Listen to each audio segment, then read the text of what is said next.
Bonjour ou bonsoir, ça dépend de là où vous êtes. Écoutons la vidéo de Chop Chop, ce qui dit vraiment une vérité. Une vérité ici en Europe, il y a ça beaucoup de jeunes ici là ne font rien, ne veulent même rien faire. Si encore seulement si leurs parents sont riches, ils attendent seulement la mort de leurs parents, venir rester et manger. Ou bien même ils prennent quand leurs parents sont déjà bien âgés, ils les mettent en tutelle pour gérer leur argent. Et les mettre en retraite dans la maison de repos. Et ils n'y vont jamais. Ils n'y vont jamais. Vraiment, c'est un truc qui m'avait personnellement rendu très triste ici, là, de voir ça ici en Europe. Écoutons Chop Chop jusqu'à la fin. Qu'est-ce qui nous fait croire que naître d'une famille riche est une garantie de succès dans la vie? Regardez autour de nous. Regardez autour de vous et regardons autour de nous. Combien d'enfants de familles riches sont considérés comme des ratés aujourd'hui? Combien ont-ils raté leur vie? Pourtant, ils n'ont pas manqué d'opportunités d'argent. Pourtant, ils ont reçu même des pardons de leurs parents. Alors, si vous pensez que naître d'une famille riche est une garantie de succès, allez dans les tribunaux voir combien d'enfants de familles nantis se battent bec et ongles, se détestent comme des ennemis et se battent pour arracher chacun sa part de l'héritage laissé par les parents. Allez voir comment les enfants sont devenus des ennemis jurés à cause de l'héritage laissé par les parents. Combien de parents ont versé des millions dans les comptes de leurs enfants pour démarrer les affaires et ceux-ci ont dilapidé dans des bêtises?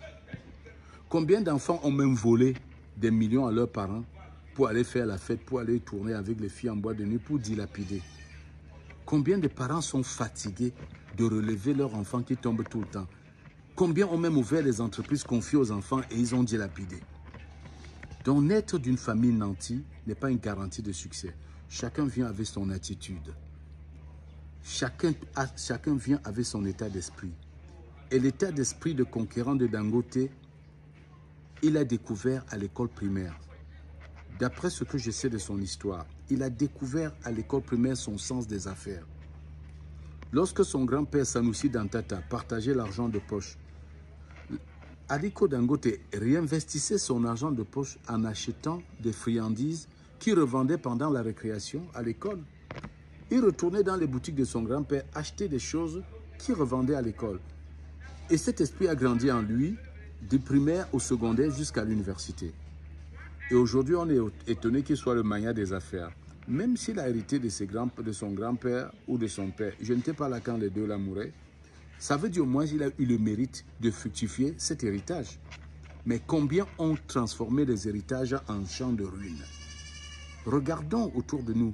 Certains héritiers ont fait de l'héritage de leurs parents des champs de ruines.